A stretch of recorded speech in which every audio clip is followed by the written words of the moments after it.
মাশাআল্লাহ শ্বশুর বাড়ি গিয়ে অনেক মজা করি এর দেশির মুরগির মাংস খেলাম। তো এরকম কে কে খাইছেন শ্বশুর বাড়িতে মজা করে কমেন্টে জানিয়ে দিবেন। তো শ্বশুর বাড়ি গিয়ে প্রথম রান্না করলাম চাইনিজ রান্না। তো দেখতে থাকুন আমাদের ভিডিও।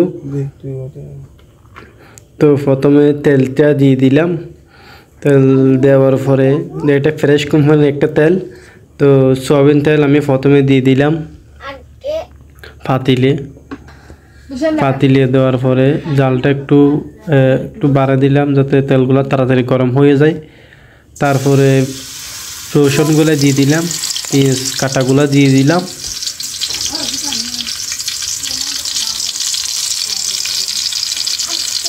এগুলো গরম হইতেছে, আস্তে আস্তে গরম হইতেছে। তো দেখেন সবগুলো আস্তে আস্তে সবগুলো দিয়ে দিচ্ছি। তারপর তেজপাতা, তারপর গোটা যেগুলো মশলা আছে এলাচি, দারচিনি, লবঙ্গ এগুলো দিয়ে দিলাম। দিয়ে একটু চামচ দিয়ে নাড়াচাড়া করে দিলাম। দেখতে পাচ্ছেন ভিডিওটা। আমাদের ভিডিওটা ভালো হলে অবশ্যই একটা সাবস্ক্রাইব করে দিবেন আর ভিডিওটা শেয়ার করে দিবেন। তো এটা হচ্ছে আমার শ্বশুর বাড়িতে রান্না করলাম। তো এটা হচ্ছে যে মশলা, তারপরে এখানে আছে আপনার হলুদ,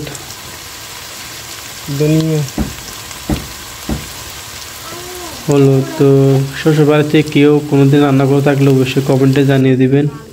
আমি এই প্রথম শ্বশুর বাড়িতে রান্না করতেছি।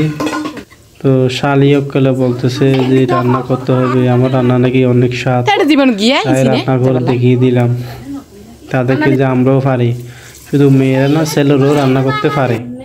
তো তাই এটা প্রমাণ করে দিয়ে আসলাম শ্বশুর বাড়িতে। এখন মাংসগুলো আমি কড়াইতে দিয়ে দিলাম, এখানে আস্তে আস্তে দিয়ে দিচ্ছি।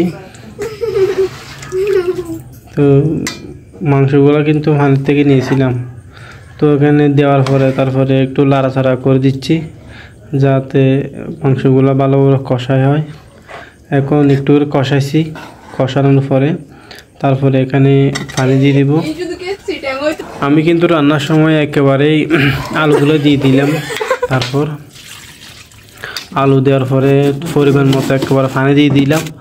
তারপরে দেখেন আমি একেবারে দিই, তারপরে লবণ দিয়ে দিলাম পরিমাণ মতো। আপনারাও এরকম পরিমাণ মতো লবণ দিয়ে দিবেন।